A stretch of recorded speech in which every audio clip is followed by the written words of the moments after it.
And we're live. Hello, everybody. Yeah, Yeah. we were just talking before the stream. I linked Heretic a link to a video on basically reading the SCP Foundation wiki page for SCP 3288, which is that's the one basically where the Habsburgs secretly bred a bloodline of like super mutants because they kept repeating the recessive genes in their inbreeding that was like making them live longer and making them immune to diseases. And I called it the Hoppian SCP. I, and I was saying earlier that there's a not zero chance that Hoppianism is a principled libertarian philosophy from an alternate universe whose laws of physics are completely hostile to our own.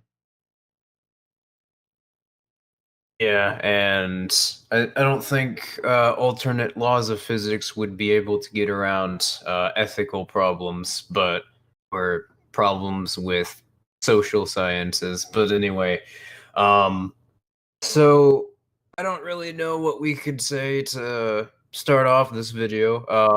The Amazing Atheist, a little less than a week ago, uploaded this short video which he titled TJ on Libertarianism 2020, and it's part of a series of videos that he made going over different philosophies or perspectives that he's mentioned previously, but he hasn't mentioned in a long time. So the idea is that it's supposed to be like a retrospective series, and it's pretty bad, but we figured it's a Friday, Saturday stream, so we only got an hour to stream.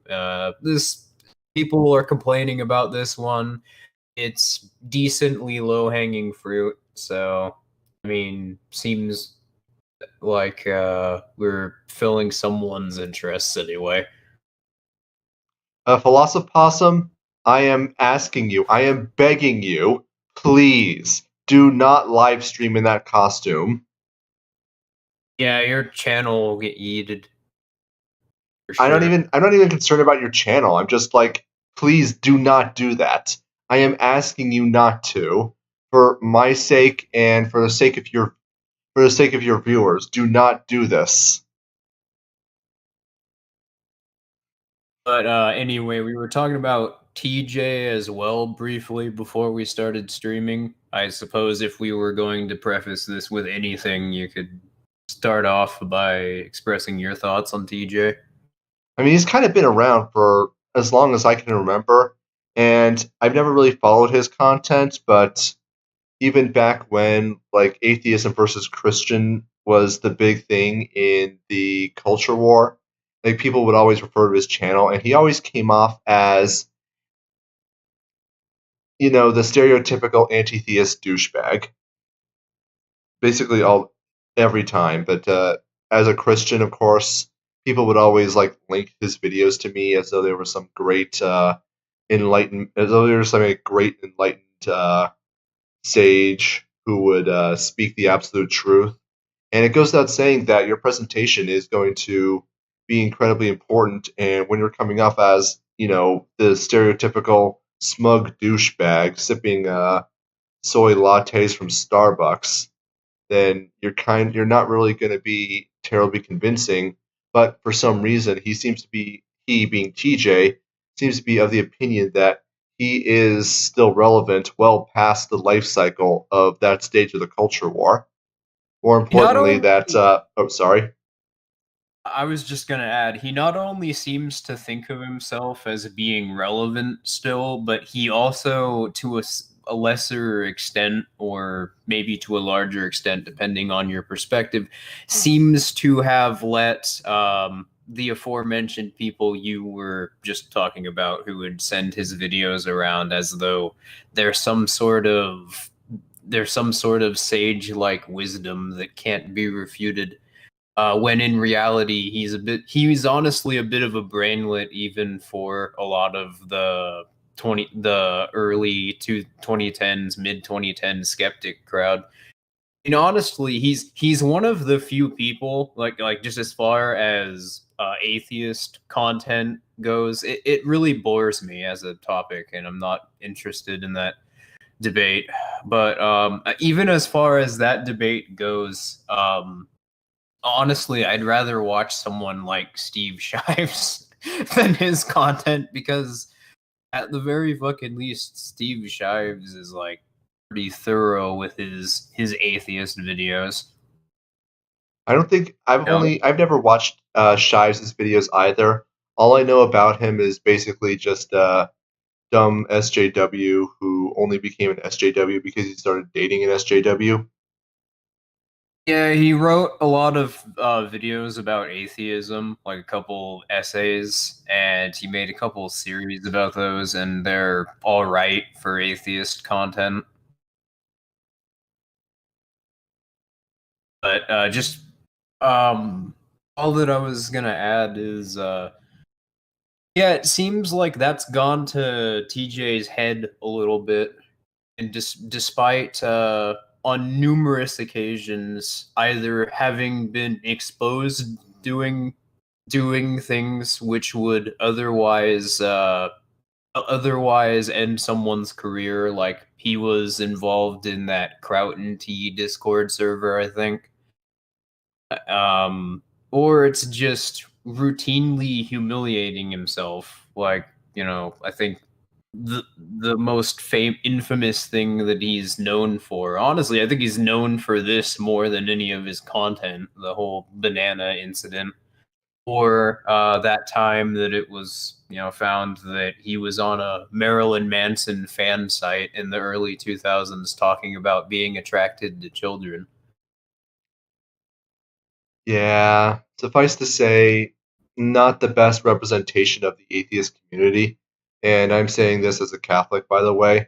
You honestly can do better. And the fact that he continues to remain on YouTube as opposed to, skulking in a corner trying to cut his losses to his own reputation showcases either showcases some very strange things about his character, which is I know I'm doing a bit of like armchair psychology here, but wouldn't this be indicative of some kind of personality disorder?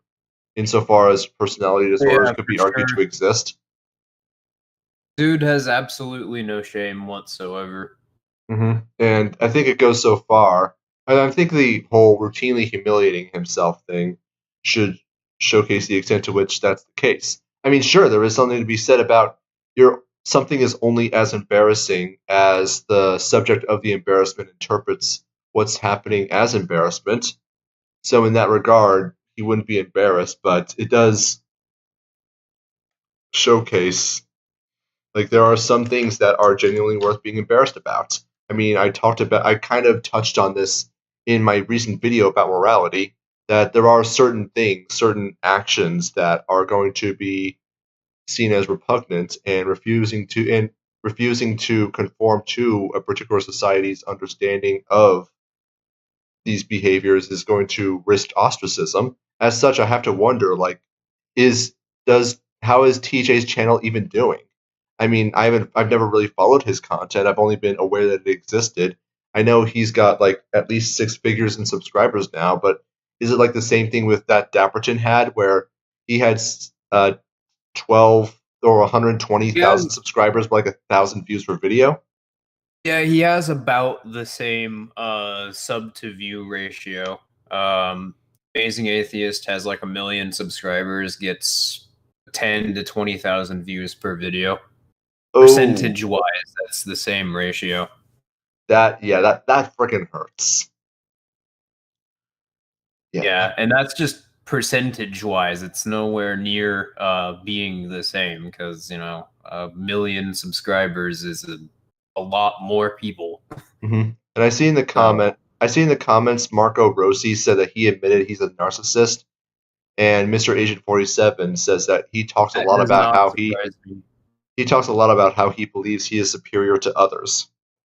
Yeah, that doesn't fucking surprise me even a little bit. I mean, I wasn't going to. I was actually like thinking it, but I wasn't going to say I think this guy's a narcissist. I mean, he just strikes me as one based on his actions Hmm. and the sort of the way that he comes off. It's always struck me as like the people who present themselves in a very aggressive manner, the kind of people who need to win every conversation or discussion that they are a part of, usually have a self-aggrandizing need to be superior to other people. They're generally classical narcissists. And once you start to notice these behaviors, it becomes pretty obvious when you see it in other people. It's kind of it's very irritating, to say the least. What in non-narcissistic people would just be the Dunning-Kruger effect for them is not even in argumentation. It's how they tend to interact just generally. Hmm. But anyway, yeah, one of the things with narcissistic people is that they possess a very grandiose attitude, but they're a lot of the time because of that acts as a disincentive from actually studying, because if they have to study, then that means they have to admit that there's a subject that they don't actually know about to themselves. So typically they tend to not be very informed or have a very solid basis for their argument. And rather ironically, they tend to be, in my experience at least, dumber than the average person that I run into. Yeah, that's. I mean, I get that experience quite a bit. They typically use overconfidence and even kind of dominate or even kind of domineering conversational styles to just kind of bully whoever they're talking to into agreeing with them. Usually, like raising their voice, having a very vaguely threatening inflection. You know, the kind of people that talk like this, who need to hiss Yeah. at the who need to hiss every other syllable, and just generally need to like the kind of people like I'm pretty sure you've experienced in your own life, who are going to, when the discussion starts to not go their way, start to lean forward, look down on you, and start to sound very irritated. It's a very boomer way of expressing their ideas.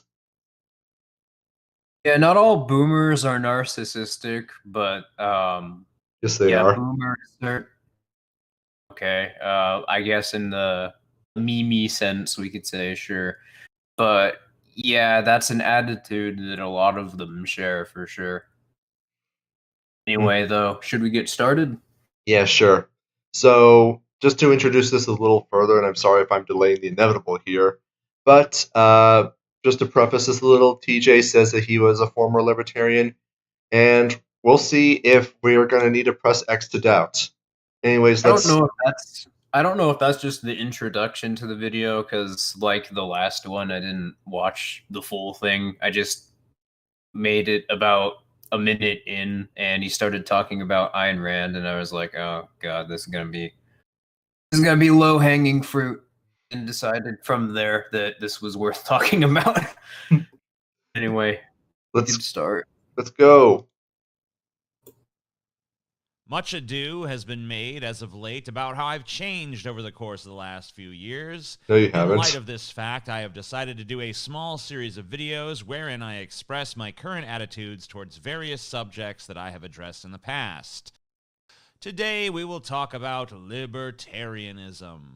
When I joined YouTube many eons ago, considered myself a right-wing libertarian. I believed that free market capitalism was indeed the best means of ensuring a prosperous society. Yeah, this is one of the first things that stood out to me. Is referring to him being on YouTube in his early days. Like fucking since when?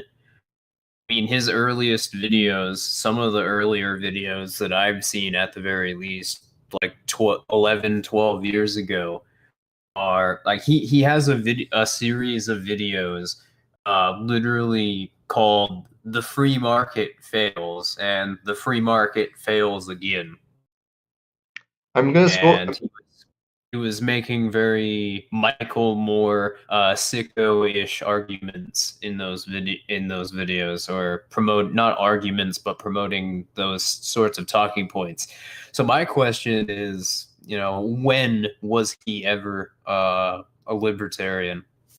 I'm looking through his channel right now, and you can't see it on the stream. It's going to take a little bit because I'm having to scroll through literally 1,700 videos.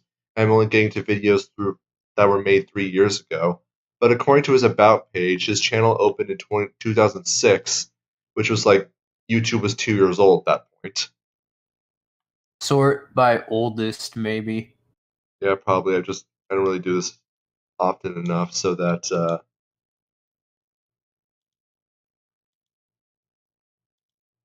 Yeah, so I started scrolling through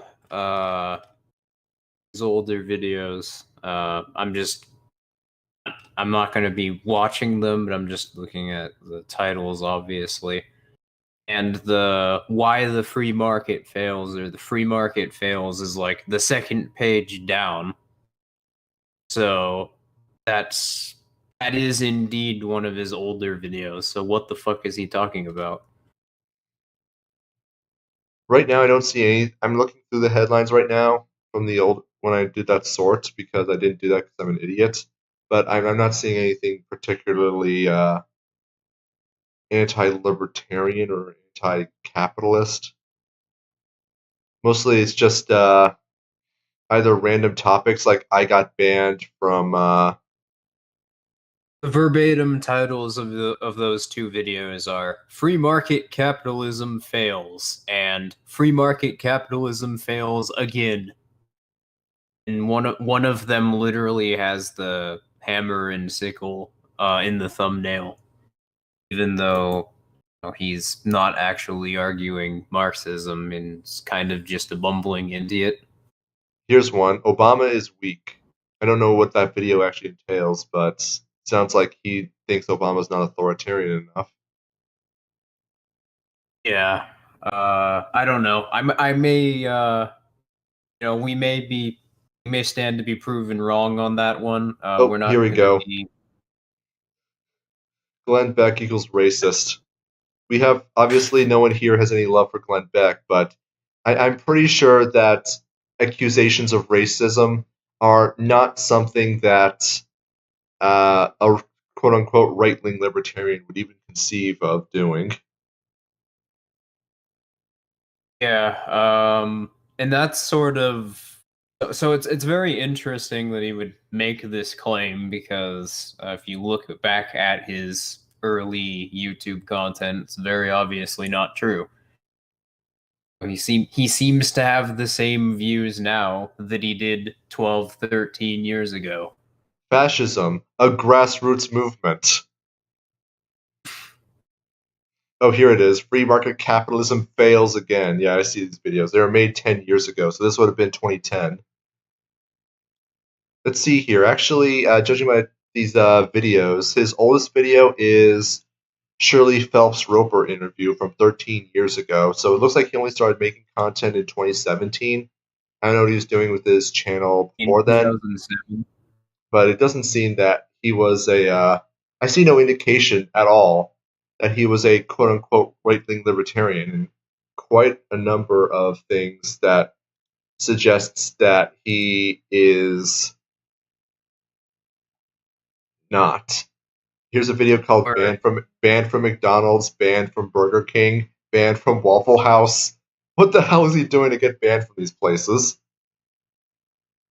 I have no idea, but I don't know. Maybe I'll take a look afterwards. Probably not, because there are very few people that I would rather not watch ahead of TJ. Like, there are very few people that I would say, Oh, I'd rather watch TJ than their content. I mean, I'd rather watch Vicky 9099 because at least they're entertaining. At least that's amusingly bad.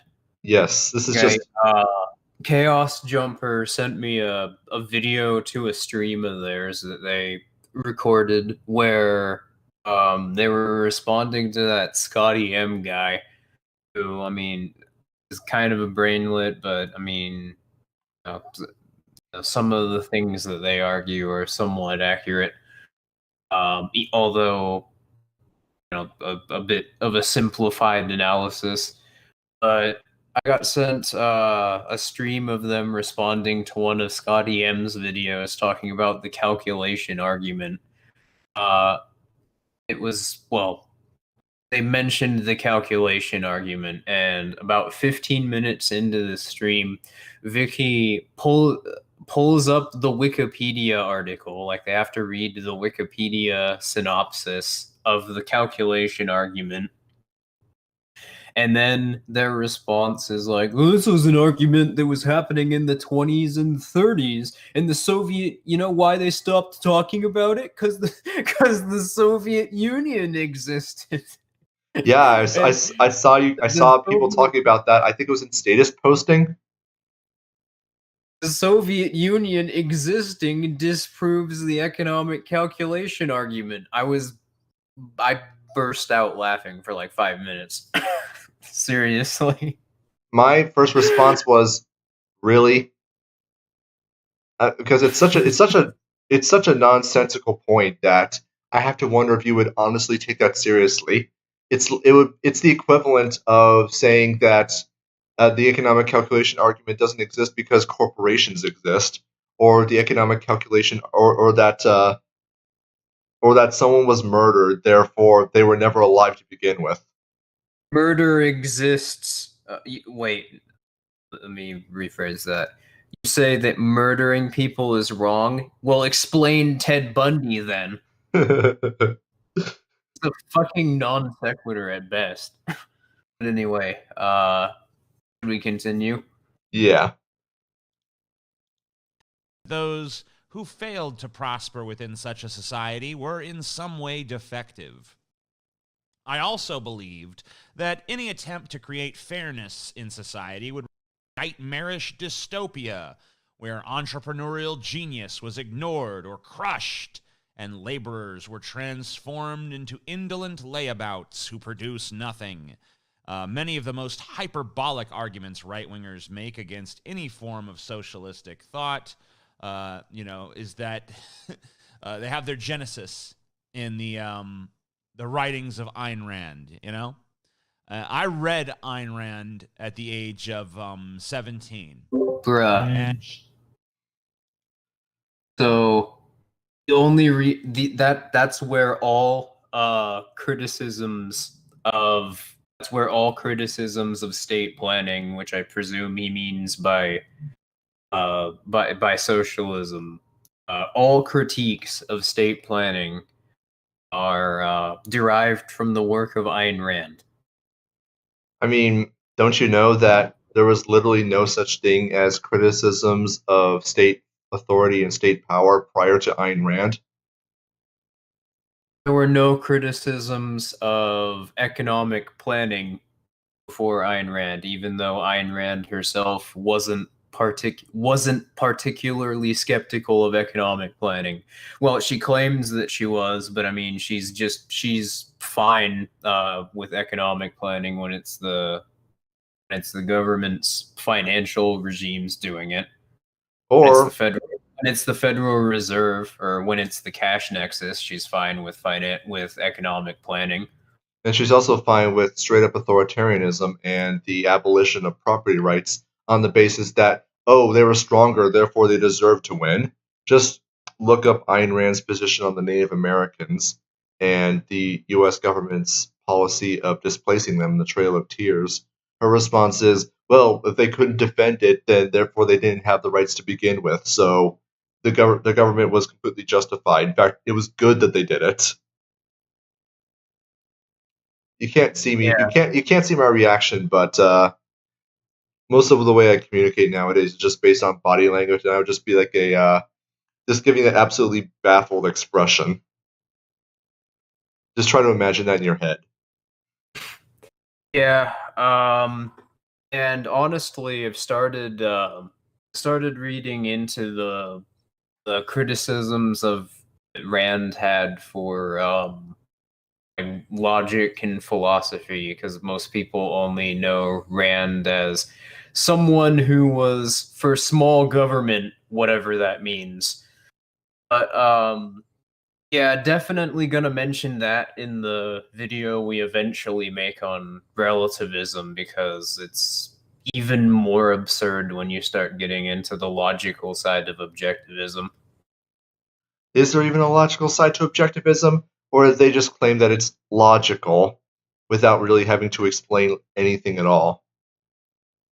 Uh, I don't even really know how it's prefaced basically as an attempt to fuse together inductive reasoning models with Aristotelian logic. So it's basically just uh, Rand stating her opinions and then saying they're an objective fact that's been proven. Yeah, that seems about right. I mean, my understanding of the origins of objectivism as a philosophy is that Rand was when she moved to the United States was particularly, or even before then, was taken aback by Western media and their depictions of larger than life heroes, such as in stories and comic books, of these great, inspiring figures that would overcome seemingly impossible odds. And she interpreted that to into a kind of Nietzschean Ubermensch style of right and wrong, where people can just decide and impose their ideas of morality onto other people, and that is basically how good and evil are defined. And somehow she would take that to coin the term, or she would coin that philosophy as objectivism rather than what it actually is, which is just reject your morality and substitute my own.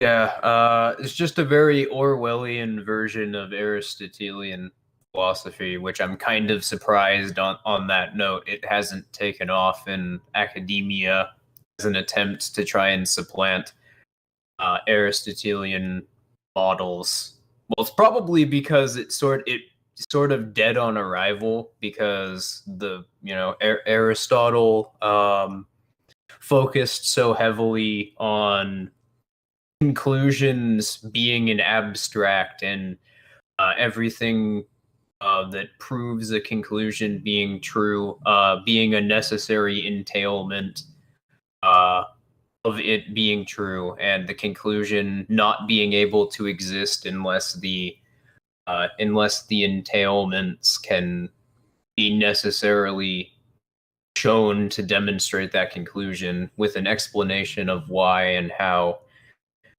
Because of that, I don't think that it can be co-opted. Sort of like how, because agorism focuses specifically on looking at the state from this dialectical perspective and proposing a strategy of how to undermine it, and rejecting politics outright. There's no way for the state to co-opt agorism. Aristotelian philosophy kind of falls into that same category. Anyway, Let's what? let's continue. Let's see what he has to say about Ayn Rand, because I have a feeling his understanding of Ayn Rand is going to be quite broken as well. And she had given me exactly what I was looking for at the time, a means of philosophically justifying my own massive ego. In fact, it was a collection of her writings entitled The Virtue of Selfishness that initially captivated me. I was a socially alienated and awkward 17-year-old boy with a rich dad who had just found a philosopher of not insignificant cultural impact. What did Ayn Rand say to me? She said to me that selfishness, greed, and a willingness to exploit others for profit were all great and wonderful virtues. She taught that people with wealth were superior, a superior breed of human being, worthy of worship. She taught that the poor and the working class were disgusting parasites whose only real use or function was to serve their betters. I'm just saying, I'm reasonably sure that's not her actual position. I mean, it's a bit of an exaggerated caricature, but given that, she starts off from that sort of rational egoist premise, it's not a bit of a stretch. Mm-hmm. I don't know why this is being characterized as libertarian philosophy, especially since when you go back to the 19th century, especially when the groundwork for tying libertarianism in the realm of free will and the philosophy of action was being applied to social organization. Yeah, a lot of those people were concerned with what would today be referred to as social justice issues, except they never suggested that the state ought to be or even could be the entity that came in and fulfilled those concerns. In fact, they argued that they argued with positions that still stand up today that because of the state's barriers, because of the state creating barriers to entry and assigning legal privilege to their political partners, that's specifically disadvantaging a lot of people, and those are things that need to be eliminated in order for these concerns to ever be met. If libertarianism is the conceptual refutation of state rule, I am not entirely clear on how anything TJ has described, even assuming his characterization is 100% accurate, is in any way a refutation of state rule at all. All it's saying is that, yeah, the rich and powerful deserve to rule over the horrible, unwashed masses. It's basically just Toryism, but trying to brand itself as libertarianism, I guess. Well, yeah, I mean, this is what you get when you're a narcissist that tries to dabble in philosophy you don't understand, which is why I find it even more laughable that he's claiming these were views that he previously had. If he did, then he did not really understand what he was talking about or his own perspective at the time, which is just amazing. Well, he said that he was looking for something that confirmed his own biases and his own massive ego, mainly that he wanted to believe that he was better than other people. Remember, he said that he had a rich daddy, he had a rich family, and a philosophy that said that rich, good, poor, bad would allow him to satisfy his narcissistic need to be better than everybody else. So that's Then what I he'd think. That's really what I think was going on here. then he'd really love Marxism. No, no, no, no. He'd love Hobbesianism. Which is just Marxism, but framed as though the so-called capitalist class are the good guys. Mm-hmm. But yeah, he does say that he had a massive ego at the time, past tense, with him strongly implying that, oh well, I had a massive ego then, but I don't now. Which I'm absolutely certain that whatever views he has, that he has some sort of narcissistic, grandiose reason for having those in the first place that allow him to pat himself on the back and to satisfy his ego's need to feel good about himself, to feel heroic. I mean, But anyway, is he an SJW now? I actually don't know. I got to admit, I haven't been following him. I'm like you. I've never followed him that closely. He sort of came onto my radar. I'd say around 2013, 2014, when I first started exploring philosophy and politics. But yeah, I've never followed him that closely because I thought even from the beginning that he's kind of an insufferable boob.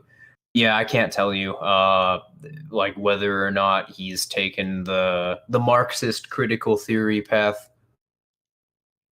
Well, maybe he'll tell us right here, but we might have to suffer for other videos to do any research on this, but I don't think either of us care enough to do that. But anyways, I let's certainly don't. TJ is really not interesting enough, at least in terms of his views, to warrant that. The most interesting thing about him is the banana video, basically.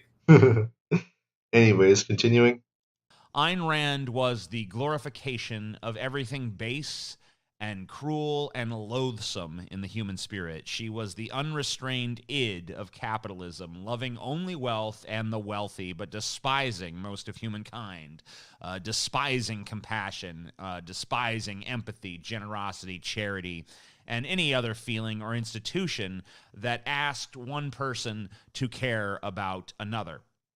Although Ayn Rand herself Which is hated absolutely not the government.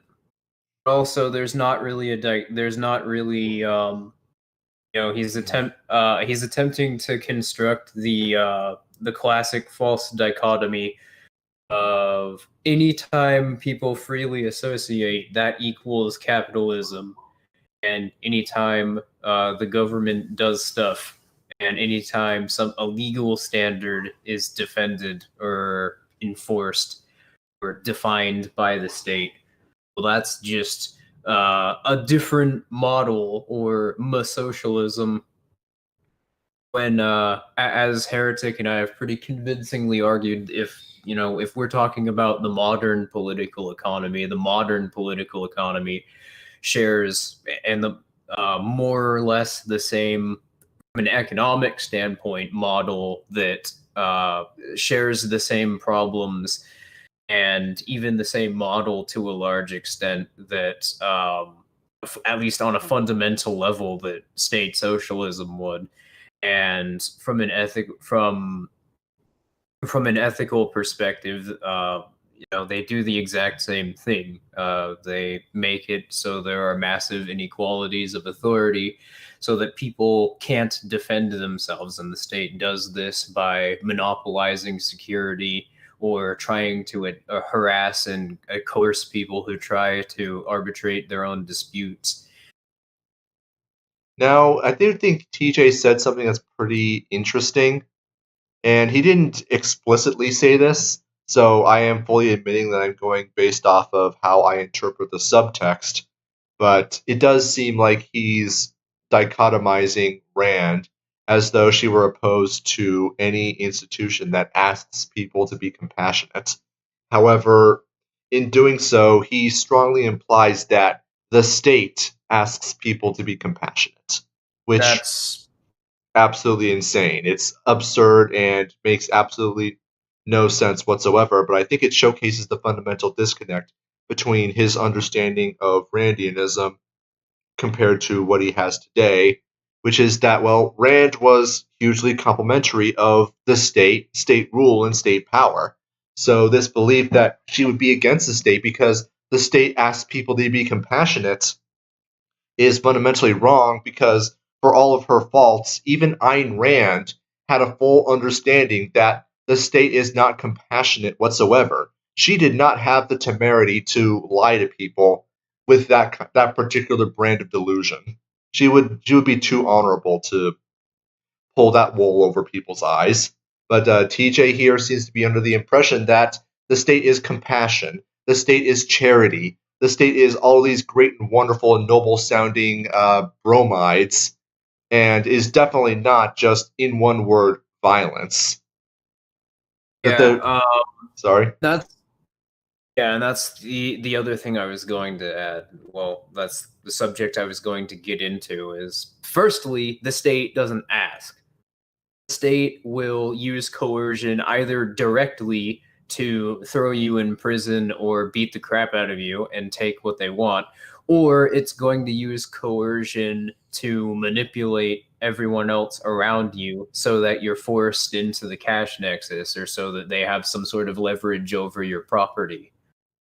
But the other thing I was going to add is if we're going to be talking about welfare programs or just how the state intervenes into various aspects of society, as Heretic said, it is absolutely not compassionate.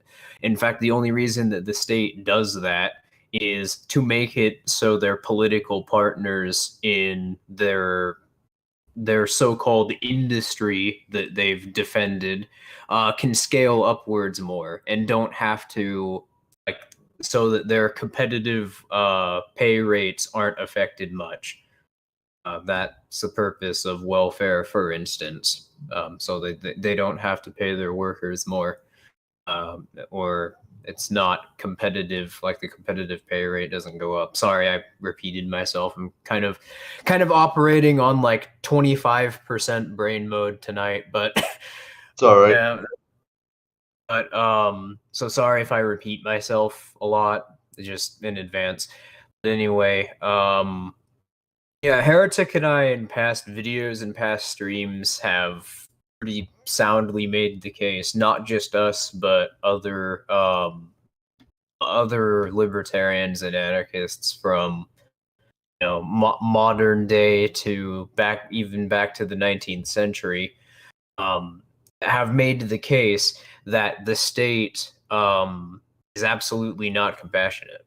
Well, it's not that it's just not compassionate, it's that everything that it does either works to benefit itself or works to benefit its political partners in the market, which it's established to try and codependently sort of defend its own interests by putting a degree of leverage over everyone's assets that wouldn't otherwise be there in the absence of the cash nexus and its political incentives that it manufactures.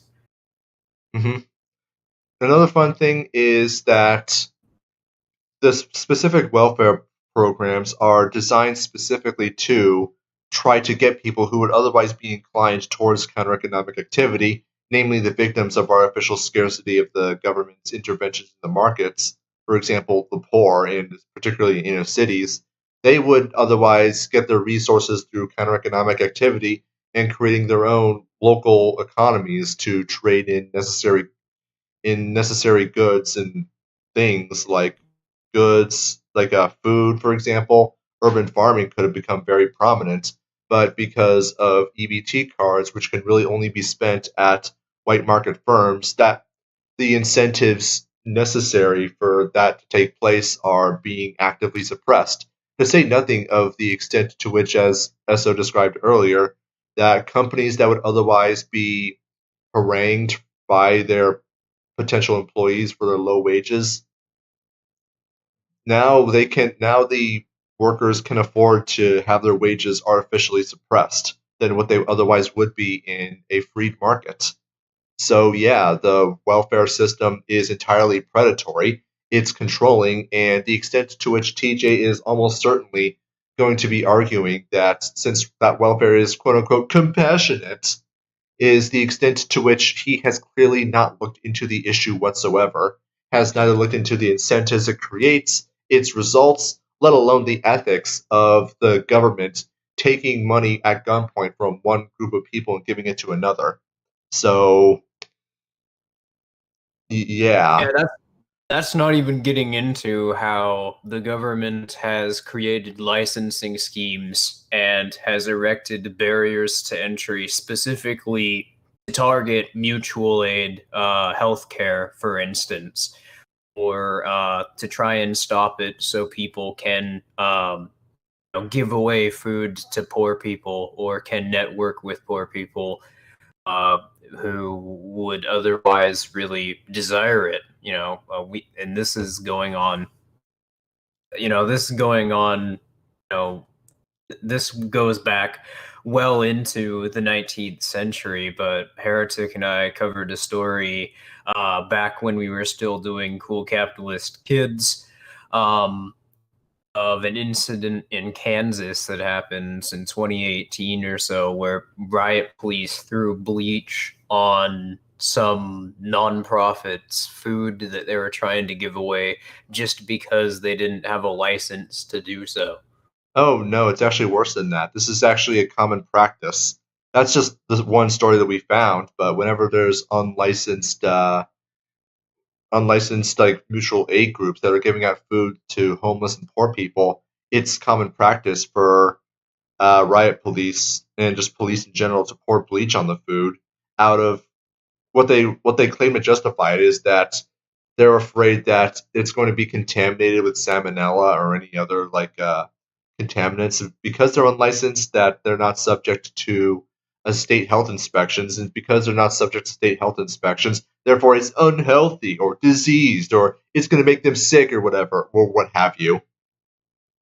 That's at least the justification they use for it, but I think that there's no other explanation for it other than wanting complete and total dominion over how resources are distributed. And if people are giving out food without the government say so, then you're a bad person, and therefore you have to be stopped by any means necessary. Yeah, because having a monopoly of producers for food definitely is going to make it so food standards go up. I mean, just look at food standards right now. That's definitely the case. McDonald's. It's wonderful. Bread slowly becoming indistinguishable from the texture of a gym mat. At least last time I had it like 2 years ago before I couldn't stomach it anymore. Yeah, I know the feeling. It's continually getting worse, and it's very strange how statists will always assume that things get better when you have monopolies, but we gotta have a state to stop a monopoly at all costs. Yeah, of course. The state is, but the state's either not a monopoly, or it is, but it's different when they do it. Anyways, let's continue. Oh, give me a second here. The Libertarian Party.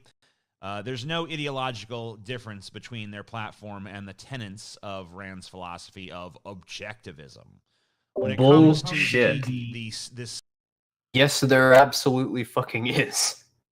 Where the hell does he get? Did he get that from? He didn't get it from anywhere, because that's the problem. He doesn't know what the fuck he's talking about.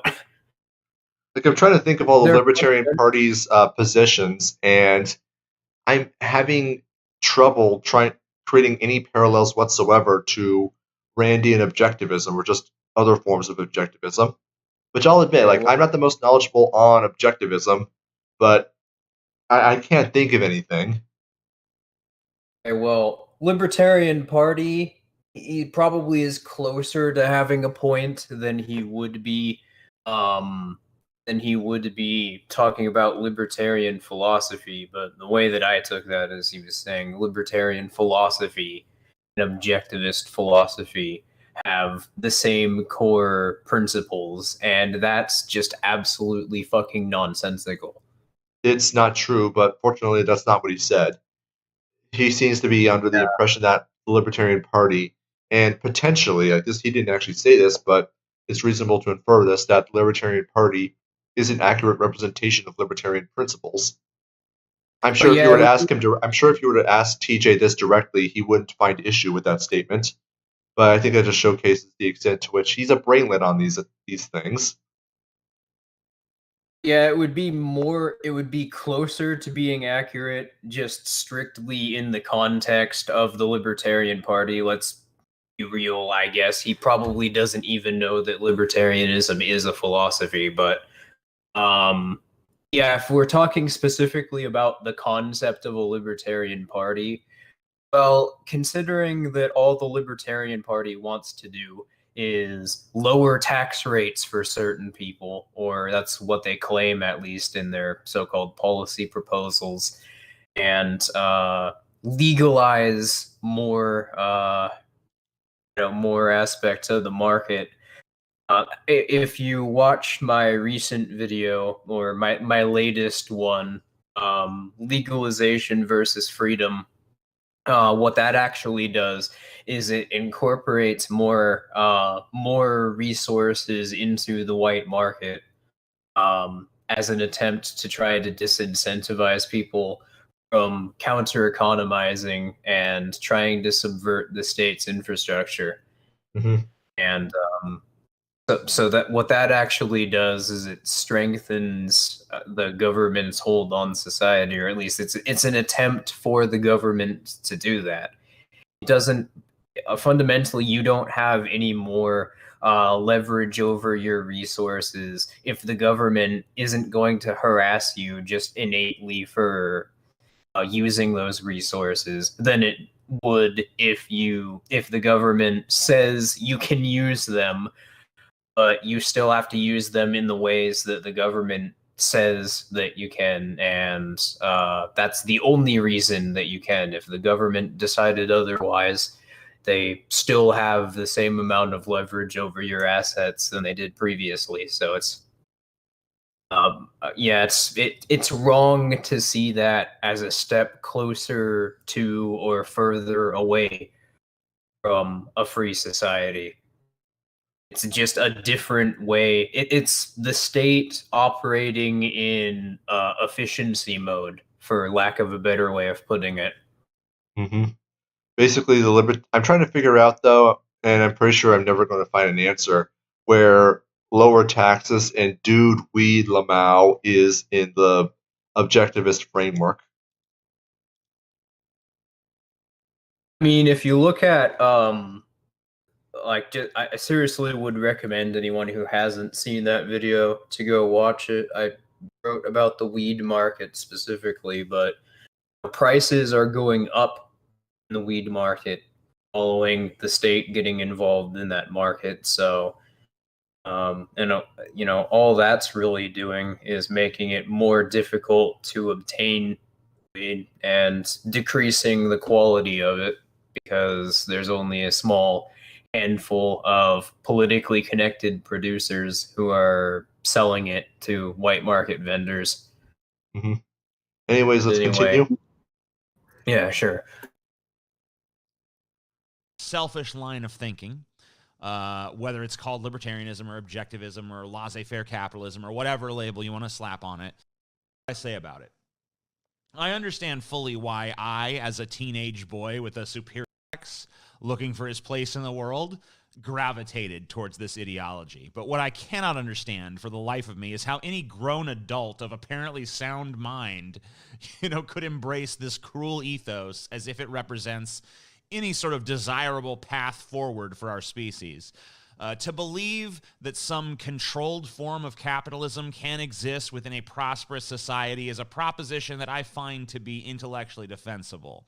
But the notion that free market capitalism should be the driving force behind all of society and that everything should be commodified and privatized under such a structure is a heavyweight contender in my mind for the worst idea of all time.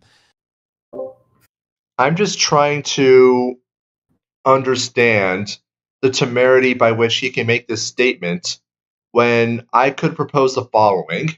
I'm going to get together a kakistocracy of the worst people on earth, of murderers, rapists, thieves, child molesters, kidnappers, thugs, and mafiosos. I'm going to get them together, and I'm going to inform them that they are to work together to create a criminal cartel that exists for the sole purpose of enriching them, their friends, their family, and the agents that work for them and under them, but they themselves will have full power to do whatever it is that they want. Every one of their whims becomes law in their territorial dominion. They are free to do as they please, to impose whatever legislative decrees they see fit, to take as much as they want, and to enter and exit whatever business they see fit,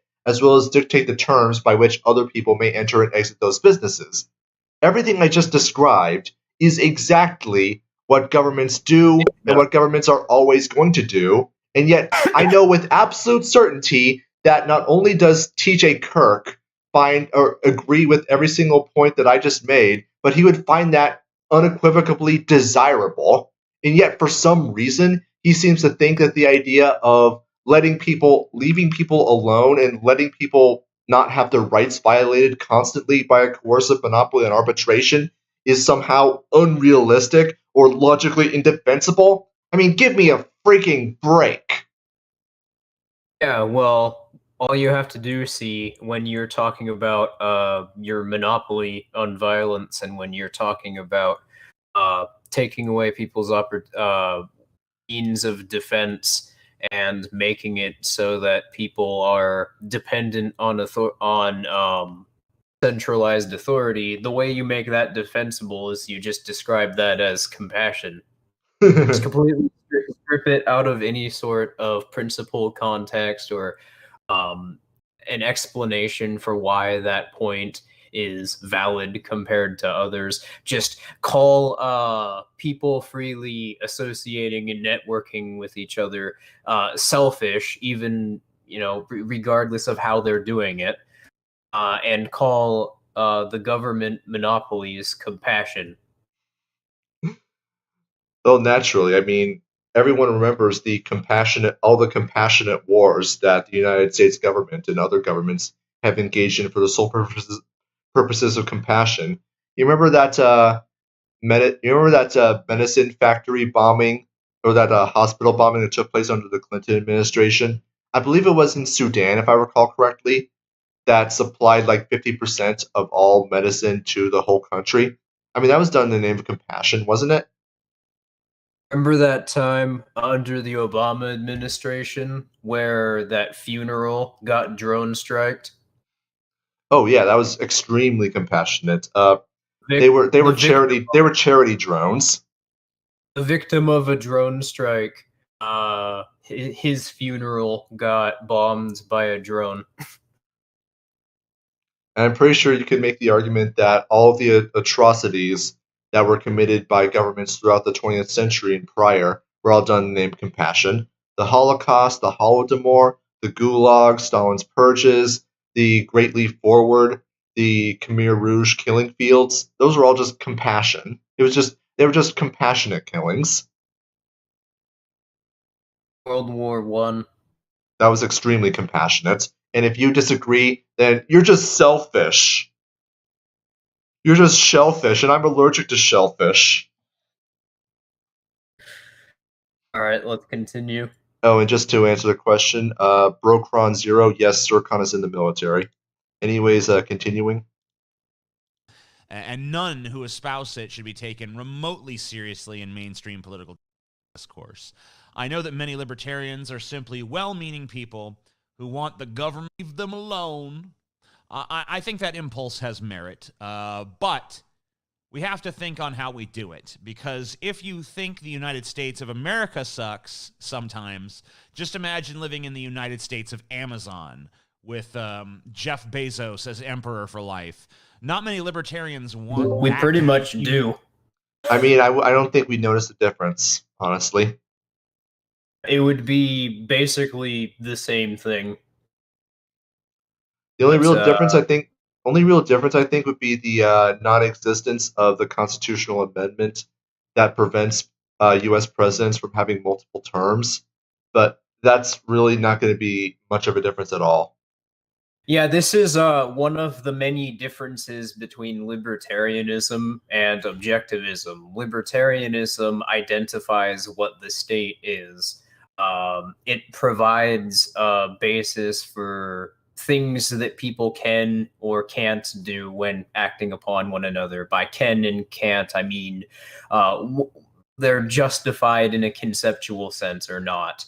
And then based on attempting to identify what the state is and how it makes it so this ethical society can't exist, it specifically identifies ways to target the state, or the libertarian philosophy suggests you undermine the infrastructure which allows political authority to exist. Whereas objectivists probably would be okay with just what we have now if Amazon decided to become the U.S. government. But I can easily, once considering what Ayn Rand's position was on the Native Americans, if Jeff Bezos took his fortune, hired a private army, took over the United States military in a coup, and installed himself as Emperor of the United States of Amazon for life, I really don't think objectivists would have a problem with that, because they prove themselves to be stronger, and strength is good. If Jeff Bezos hired private army to run the ICE slave camps, objectivists would probably cream in their pants over it. Probably.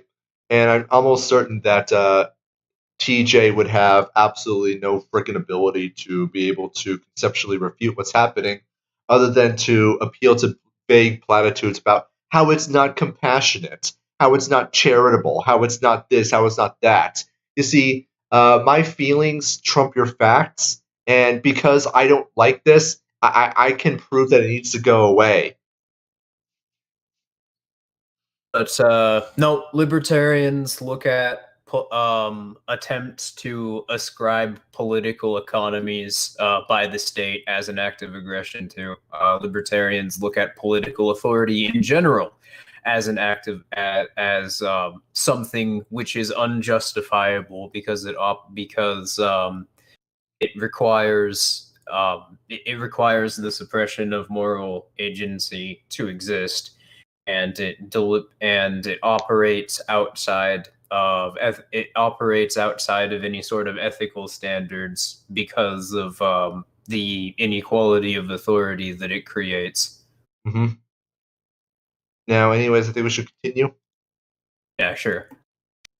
They just want to not have to pay taxes and to be able to do whatever I want, as long as I'm not messing with nobody else. But the stuff they defend ultimately results in the United States of Jeff Bezos emperor. Let's just be clear.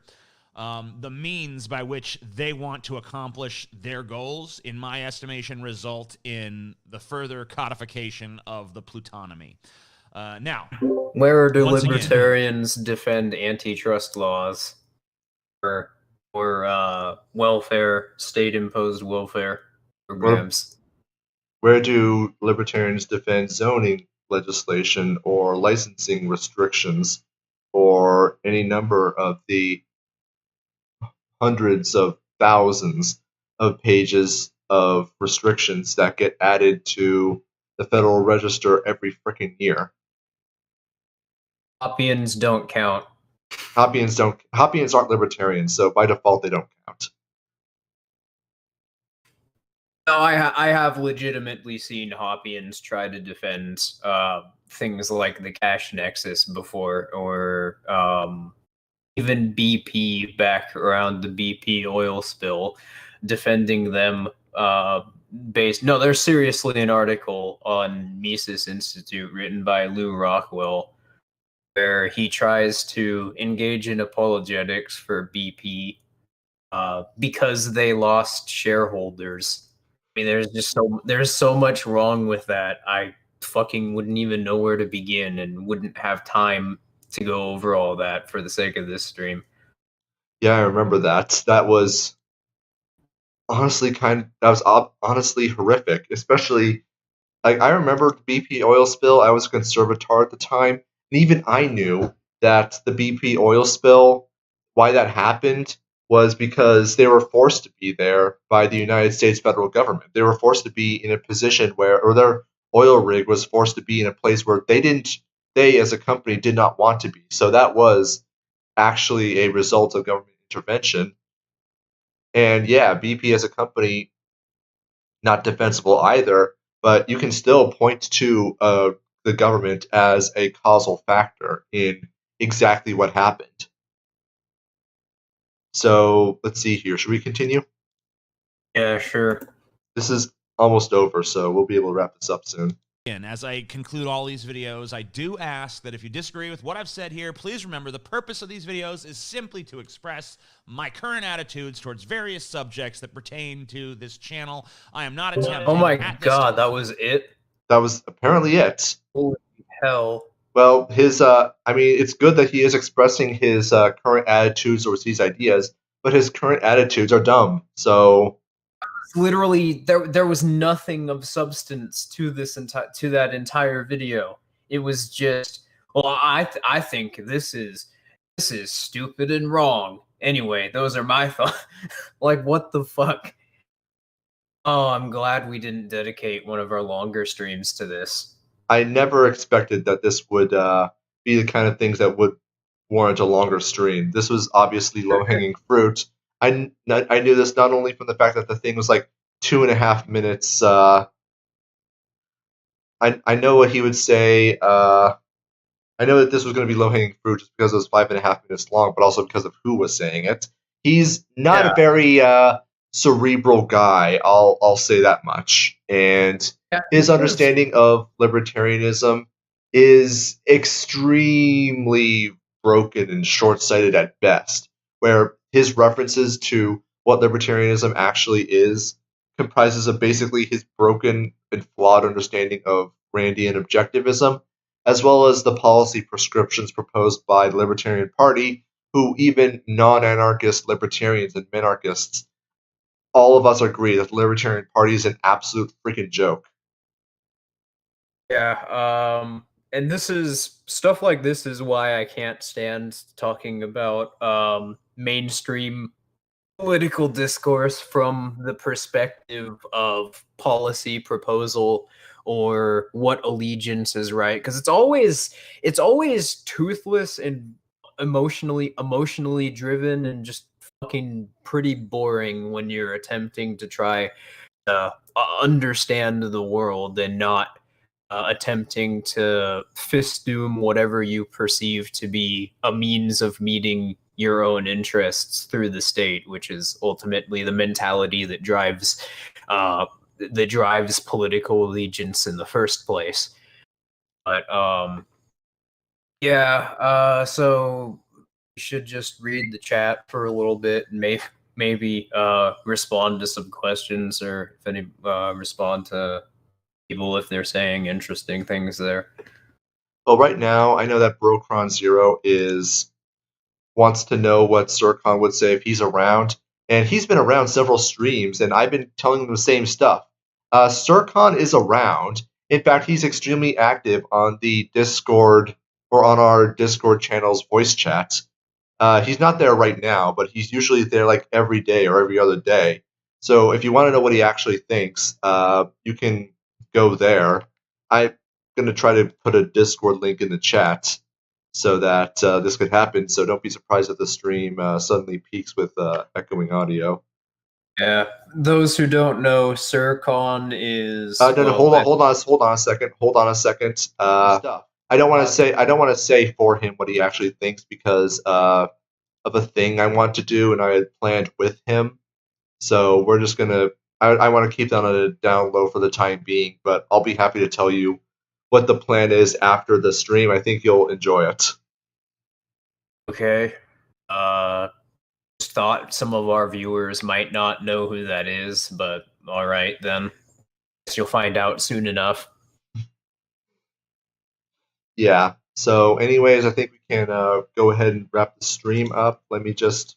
Yeah, the chat isn't working. Right. Oh, there it goes. Freaking hell. This is going to be a little bit of a little tougher than I'd like it to be. Great, now you said the stream's wrapping up, so everybody's gonna fucking tune out. I know. So all I'm trying to do is just a. No, I don't care about pinned chat. Go away. I don't want your box.